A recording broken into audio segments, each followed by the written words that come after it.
Hi hello నమస్తే welcome to sauce TV నేను శివ. జై తెలుగుదేశం జై చంద్రబాబు మా దైవం మా అన్న నుడా చైర్మన్ గా ప్రమాణ స్వీకారం చేయనున్న మా కోటంరెడ్డి సీనన్నకు శుభాకాంక్షలు.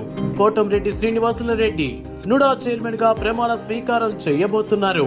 అందరూ జయప్రదం చేయవలసిందిగా కోరుతున్నాం. మీ 6వ మంజుల మహిళా శక్తి నాయకురాలు 151వ బూత్. రెబల్ స్టార్ ప్రభాస్ అన్న సినిమాలు వరుసపెట్టి లైనప్ లో ఉన్న విషయం మనకు తెలుసు. సో ఈ 2025 లో చూసుకున్నట్లయితే మారుతి డైరెక్షన్ లో వస్తున్నటువంటి రాజాసాబ్ ఎలా అయితే రిలీజ్ గా ఉందో, అలానే హను రాఘోపుడి డైరెక్షన్ లో వస్తున్నటువంటి ఫౌజీ సినిమా కూడాను 2025 లో వచ్చే ఛాన్సెస్ ఉన్నాయి. సో వీటన్నిటికన్నా మనం ఈగర్ గా వెయిట్ చేసేటటువంటి సినిమా అర్జున్ రెడ్డి యానిమల్ లాంటి సినీ ఇండస్ట్రీ హిట్స్ ఇచ్చినటువంటి డైరెక్టర్ సందీప్ రెడ్డి వంగతో రాబోతున్నటువంటి స్పిరిట్. సో ఈ సినిమా మీద ఎక్స్పెక్టేషన్స్ ఉండడానికి గల కారణం ఏంటంటే, అటువంటి ఒక వైలెన్స్ డైరెక్టర్ కి ఇటువంటి ఒక యాక్టర్ దొరికితే సినిమా ఏ లెవెల్లో ఉండబోతుంది అన్నదే జనాలకు ఉన్నటువంటి ఎక్స్పెక్టేషన్స్ అనమాట.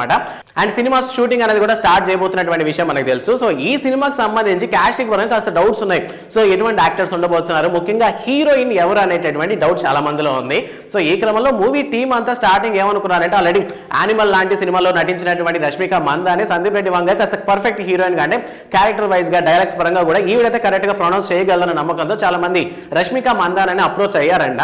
బట్ కొన్ని కారణాల వల్ల ఎందుకో రష్మిక మందాన క్యారెక్టర్ ని రిజెక్ట్ చేసినట్టు, లేదంటే షెడ్యూల్ కుదరక వద్దన్నట్టు మొత్తం మీద టాక్ అయితే వినిపించింది. సో ప్రెసెంట్ మూవీ టీమ్ అంతా మృణాల్ ఠాకూర్ ని అప్రోచ్ అయినట్టు వినిపిస్తున్నాయి అనమాట.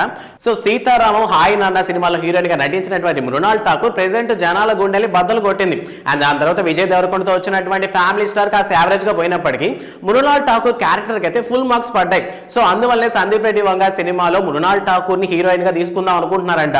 సో ఇక్కడ సందీప్ రెడ్డి హీరోయిన్ అనే కన్నా ప్రభాస్ పక్కన మృణాల్ ఠాకూర్ ని తీసుకునే ఆలోచనలో ఉన్నారు. బికాస్ ఆఫ్ అండ్ అందుకల కారణాలు ఏంటంటే, సినిమాలో గ్లామర్ పార్ట్ చాలా అవసరం. ఎందుకంటే సినిమా మొత్తం వైలెన్స్ ఉంటుంది కాబట్టి గ్లామర్ చాలా ఇంపార్టెంట్ జనాలు చూడడానికి. సో ఈ క్రమంలోనే మృణాల్ ఠాకూర్ ని అప్రోచ్ అయ్యిందంట మూవీ టీమ్ అంతా. మరి అఫీషియల్ గా అనౌన్స్ చేయడానికి కొంత రోజులు పట్టే టైం ఉంది. సో ఓవరాల్ గా ఇప్పటికే ప్రభాస్ అన్న చేతిలో లైనప్ లో చాలా సినిమాలు ఉన్నాయి. రాజాసాబు అండ్ ఫౌజీ ఉన్న విషయం తెలిసినప్పటికీ స్పిరిట్ తో పాటు సలార్ 2, కల్కి 2 కూడా ఉన్నాయన్నమాట. సో ఓవరాల్ గా 5 సినిమాలతో చాలా బిజీగా ఉన్నటువంటి ప్రభాస్ అన్న. సో నెక్స్ట్ ఇయర్ మన ముందరికి 2 సినిమాలతో అయితే రాబోతున్నారు. సో వీటన్నిటికన్నా కూడా ఈ స్పిరిట్ అనే సినిమా చాలా ముఖ్యం కదా మనకి. సో ఈ స్పిరిట్ మీద మీ ఒపీనియన్ ఏంటన్న విషయాన్ని కామెంట్ సెక్షన్ లో చెప్పండి. అండ్ ప్రభాస్ అన్న ఫ్యాన్స్ అందరికీ వీడియోని షేర్ చేయడం మాత్రం మర్చిపోవద్దు. వీడియో నచ్చితే లైక్ చేయండి. అండ్ మరిన్ని వీడియోస్ కోసం సాస్ టీవీని సబ్స్క్రైబ్ చేసుకోండి. Thanks for watching.